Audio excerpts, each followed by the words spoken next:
Salauddin Ayyubi. दोस्तों, ये उस शख्स का नाम है जिसके नाम से आज भी इस्लाम और मुसलमानों के दुश्मन थर थर काँपते हैं, कि जिसने अपने वक्त में ऐसे ऐसे कारनामों को अंजाम दिया कि जिसकी कल्पना भी करना उस दौर में मुश्किल थी। यूँ तो तारीख़ इस्लाम में बहुत कम ही ऐसे शासक गुजरे हैं जिन्हें मुसलमानों के साथ साथ गैर मुस्लिम भी इज़्ज़त की निगाहों से देखते हैं। ऐसे ही शासकों में सलाउद्दीन अय्यूबी एक ऐसे योद्धा का नाम है जिनकी बहादुरी और दरिया दिली की मिसाल गैर मुस्लिम आज तक दिया करते हैं। आप में से ज़्यादातर लोगों ने सलाउद्दीन अय्यूबी का नाम तो सुना ही होगा।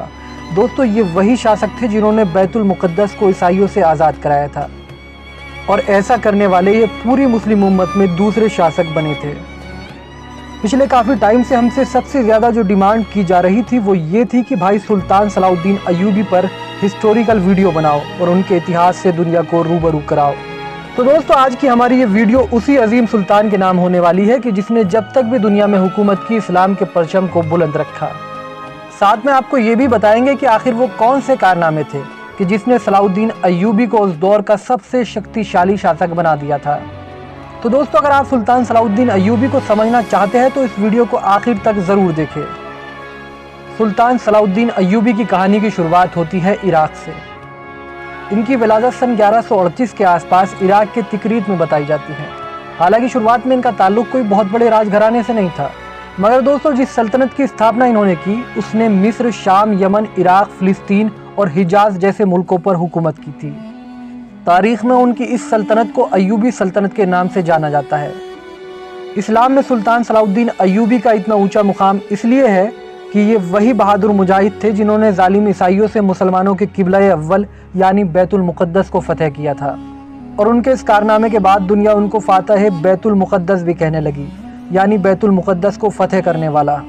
दोस्तों, आपको जानकर शायद हैरानी होगी, वो ऐसा करने वाले इतिहास के दूसरे मुसलमान बने थे। हालांकि अगर हम तारीख़ में थोड़ा पीछे जाए तो हज़रत उमर ने अपनी खिलाफत के दौरान सन 634 से 45 के दरमियान इसको फ़तह किया था। लेकिन दोस्तों, फिर आगे चलकर सल्जूकी सल्तनत छोटे छोटे टुकड़ों में बट गई, जिसका फ़ायदा उठाकर ईसाइयों ने एक बार फिर से सन 1099 में फ़िलिस्तीन पर हमला करके बैतुल मुक़द्दस को मुसलमानों से छीन लिया और मुसलमानों पर जुल्म की हदें पार कर डाली। कहा जाता है हमले के बाद जालिम ईसाइयों ने बच्चों और औरतों समेत 70,000 मुसलमानों को कत्ल कर दिया था, और आलम ये हो चुका था कि फ़िलिस्तीन की पूरी ज़मीन मुसलमानों के खून से लाल हो गई थी। दोस्तों, फ़िलिस्तीन पर ईसाइयों के कब्ज़े की खबर जब दुनिया में फैली तो दुनिया के मुसलमानों में गम और मातम का माहौल हो गया। वो कहते हैं अगर काबा मुसलमानों की रूह है तो बैतुल मुक़द्दस उनका दिल है। कहा जाता है ईसाइयों के बैतुल मुक़द्दस पर कब्ज़ा हो जाने के बाद कई बार अलग अलग मुस्लिम हुक्मरानों ने इसको आज़ाद कराने की कोशिश की, लेकिन वो सब इसमें नाकाम साबित हुए, और इन्हीं में से एक हुक्मरान का नाम था नसरुद्दीन जंगी। कहा जाता है इन्होंने अपनी ज़िंदगी का एक ही मकसद बना लिया था, और वो था बैतुल मुक़द्दस को आज़ाद कराना। उनकी ख्वाहिश थी कि वो बैतुल मुक़द्दस को आज़ाद कराए और वहाँ पर एक मिंबर अपने हाथों से लगाए। अपनी इसी ख्वाहिश के चलते उन्होंने एक मिंबर तक बनवा लिया था। हालांकि दोस्तों, खुदा को कुछ और ही मंजूर था। दुर्भाग्य से बैतुल मुक़द्दस को फ़तह करने से पहले ही उनकी मौत हो गई। इतिहासकारों की माने तो शुरुआत में सलाउद्दीन अय्यूबी नसरुद्दीन जंगी की फ़ौज में एक फ़ौजी थे। हालांकि बाद में उनकी बहादुरी और काबिलियत की वजह से उन्हें मिस्र का गवर्नर बना दिया गया था। कहते हैं गवर्नर बनने के कुछ ही दिन बाद उन्होंने यमन को भी फ़तह कर लिया था। नसरुद्दीन जंगी की मौत के बाद उनकी रियासत में सुल्तान सलाउद्दीन अय्यूबी ही सबसे काबिल शख्स थे, लिहाजा उन्हें इस सल्तनत का सुल्तान बना दिया गया। इतिहासकारों की माने तो दोस्तों उस वक्त उनकी उम्र महज 21 साल थी। तो दोस्तों, अब आप खुद ही अंदाज़ा लगा सकते हैं कि वो किस कदर बहादुर और बेहतरीन हुक्मरानी के मालिक थे। नसरुद्दीन जंगी की मौत के बाद सुल्तान सलाउद्दीन अय्यूबी ने भी उन्हीं की तरह बैतुल मुक़द्दस फ़तह करने को अपना मकसद बना लिया था। कहते हैं उनके दिलो दिमाग में हमेशा यही चलता रहता था कि वो कैसे बैतुल मुक़द्दस को आज़ाद कराए। सलाउद्दीन अय्यूबी में बचपन से ही इस्लाम के लिए कुछ कर गुजरने का जज्बा था। कहते हैं जब सलाउद्दीन अय्यूबी मिस्र के तख्त पर बैठे तो उस वक्त मिस्र के हालात बहुत ज़्यादा ख़राब हो चुके थे। वहाँ ज़िनाकारी, शराब पीना बहुत ज़्यादा आम बात थी, और गद्दारों का आलम तो ये था कि हुकूमत में कौन गद्दार है और कौन मुसलमान, ये पहचानना बड़ा ही मुश्किल काम था। लिहाजा सुल्तान सलाउद्दीन अय्यूबी की राह इतनी आसान नहीं होने वाली थी, और उनके सामने चुनौतियों का पहाड़ था। जहाँ एक तरफ उनका मकसद बैतुल मुक़द्दस को आज़ाद कराना था, तो वही दूसरी तरफ अपनी सल्तनत को इन सभी हराम कामों से छुटकारा दिलाना भी था। इतिहास कारों की माने तो उस दौर की ईसाई हुकूमतें लड़कियों और शराब का इस्तेमाल अपने अहम हथियार के तौर पर करती थी। यानी कि जब उन्हें लगता था कि वो अपने दुश्मन का मुकाबला मैदान जंग में नहीं कर सकते तो वो उसे शराब नोशी और ज़िनाकारी में मुब्तला करके बर्बाद कर दिया करते थे। दोस्तों, जब सलाउद्दीन अय्यूबी ने बैतुल मुक़द्दस को फतेह करने का इरादा किया तो ये खबर किसी गद्दार ने ईसाइयों तक पहुंचा दी। लिहाजा जब फ़िलिस्तीन के ईसाई हुक्मरानों को इस बात का पता चला कि सलाउद्दीन अय्यूबी नाम का एक बहादुर योद्धा फिर से बैतुल मुक़द्दस और फ़िलिस्तीन को आज़ाद कराने की तैयारी कर रहा है, तो उन्होंने फिर से अपनी वही चाल चली जो वो अक्सर ज़्यादातर मुस्लिम हुक्मरानों पर चलते आ रहे थे। उस वक्त मिस्र की हुकूमत में गद्दार कमांडर हुआ करता था जिसका नाम था नाजी। ये ज़ाहिरी तौर पर तो मुसलमान था, पर अंदरूनी तौर पर ये ईसाइयों का एक जासूस था। बैतुल मुक़द्दस के ईसाइयों ने इस एजेंट के ज़रिए कई बार ये कोशिश की कि सलाउद्दीन अय्यूबी को शराब पिलाई जाए।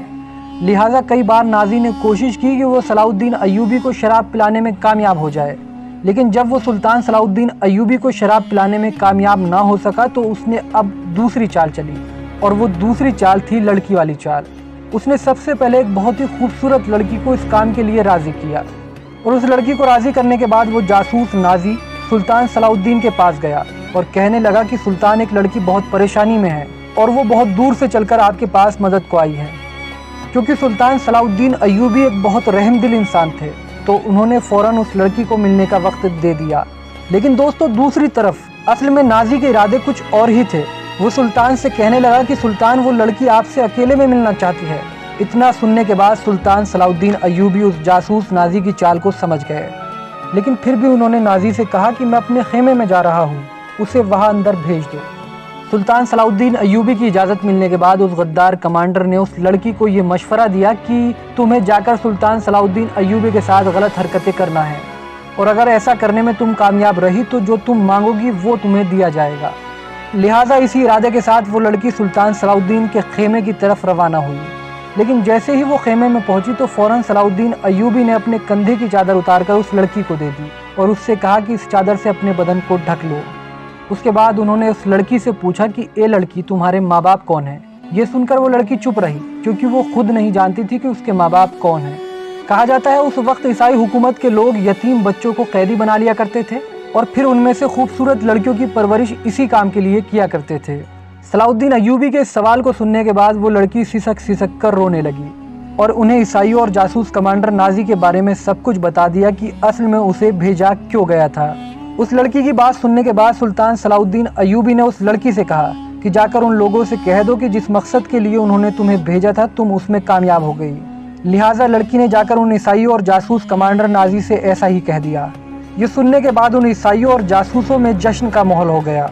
अगली सुबह होते ही नाजी कमांडर ने ये शोर मचाना शुरू कर दिया, देखो हमारा सुल्तान एक शराबी है, हमारा सुल्तान तो एक जिनाकार है। तमाम लोग नाजी की ये बात सुनकर हैरत में पड़ गए और लोगों में फूट पड़ना शुरू हो गई। ये सब देखकर नाजी कमांडर मन ही मन खुश हो रहा था। इसी बीच सुल्तान सलाउद्दीन अय्यूबी अपने खेमे से बाहर आए तो उन्होंने देखा कि पूरे महल में उनके बारे में यही बातें गर्दिश कर रही है। ये सब देखने के बाद सुल्तान ने लोगों से कहा कि तुम लोग मुझ पर इतनी बड़ी तोहमतें लगा रहे हो, कम से कम एक बार उस लड़की से तो पूछ लो जिसके बारे में नाजी कमांडर दावा कर रहा है। लिहाजा उस लड़की को बुलवाया गया। उस लड़की ने तमाम लोगों के सामने ये जवाब दिया कि कसम है उस खुदा की जिसकी मैं इबादत करती हूँ, मैंने सुल्तान सलाउद्दीन अय्यूबी जैसा शरीफ और नेक इंसान आज तक नहीं देखा। उन्होंने मेरे साथ गलत काम करना तो दूर बल्कि मेरी तरफ गलत निगाह तक से नहीं देखा। लिहाजा इसके बाद उस जासूस नाजी कमांडर की सच्चाई सबके सामने आ गई। इस घटना के बाद ईसाइयों को समझ आ गया था कि सुल्तान सलाउद्दीन अय्यूबी ऐसे वैसे शख्स का नाम नहीं है, बल्कि उस शख्स का नाम है जो ईमान का इतना पक्का है जिससे वो नहीं टकरा सकते। लिहाजा दोस्तों, कुछ अरसे के बाद सुल्तान सलाउद्दीन अय्यूबी बैतुल मुक़द्दस की तरफ मिस्र से निकल पड़े। कहा जाता है कि सुल्तान सलाउद्दीन अय्यूबी और उनकी फ़ौज में जिहाद का जज्बा कूट कूट कर भरा था और उनका एक ही मकसद था और वो था बैतुल मुक़द्दस को फतेह करना। इसके बाद हित्तीन के मैदान में मुसलमानों और ईसाइयों के बीच भीषण जंग हुई, जिसमें मुसलमानों की फ़ौज ने ईसाइयों की फ़ौजों को बहुत बुरी तरह हराया। हज़ारों जालिम फ़ौजियों को कत्ल कर दिया गया और 1000 ईसाई सिपाहियों को कैद कर लिया गया। और आखिरकार देखते ही देखते सुल्तान सलाउद्दीन अय्यूबी ने वो काम कर दिया था जिसे उस दौर में नामुमकिन माना जाता था। दोस्तों, सुल्तान सलाउद्दीन अय्यूबी ने बैतुल मुक़द्दस को फतेह कर लिया था। इसके बाद सुल्तान सलाउद्दीन अय्यूबी अपनी पूरी अजीम फ़ौज के साथ बैतुल मुक़द्दस में दाखिल हुए اور اس منبر کو اپنے ہاتھوں سے بیت المقدس میں لگایا جسے نور الدین جنگی نے بڑی تمنا سے بنایا تھا۔ دوستو جب سلطان صلاح الدین ایوبی نے بیت المقدس کو فتح کر لیا تو وہاں پر رہنے والے عیسائیوں کو بھی یہی امید تھی کہ شاید اب سلطان صلاح الدین ایوبی ان کو بھی قتل کر دیں گے، کیونکہ جب عیسائیوں نے بیت المقدس کو مسلمانوں سے چھینا تھا تو انہوں نے ہزاروں بے گناہ مسلمانوں کو قتل کر دیا تھا۔ لیکن دوستو سلطان صلاح الدین ایوبی نے ایسا نہیں کیا، بلکہ انہوں نے تو عیسائیوں کو وہاں پر رہنے کی اجازت دے دی۔ دوستو کہا جاتا ہے سلطان صلاح الدین ایوبی کی رحم دلی اور دریا دلی سے عیسائی اتنا متاثر ہوئے کہ بڑی سنکھیا میں مسلمان ہو گئے۔ اتہاس کاروں کی مانے تو سلطان صلاح الدین ایوبی نے جب تک بھی حکومت کی، ان کی حکومت دنیا کی سب سے طاقتور حکومت رہی، اور انہوں نے دنیا کے ہر دھرم ہر فرقے کے لوگوں کے ساتھ عدل اور انصاف کیا۔ تو دوستو یہ تھا فاتح بیت المقدس سلطان صلاح الدین ایوبی کا اتہاس۔ اگر آپ سلطان صلاح الدین ایوبی کو ایک بہترین شاسک مانتے ہیں تو اس ویڈیو کو لائک کریں اور چینل کو ضرور سبسکرائب کریں۔ اس کے علاوہ دوستو اگر آپ بھی کسی سلطنت یا شاسک کے بارے میں جاننا چاہتے ہیں تو اس شاسک یا سلطنت کا نام کمنٹ سیکشن میں لکھیں، ہم اس پر ضرور ویڈیو بنائیں گے۔ شکریہ، جے ہند۔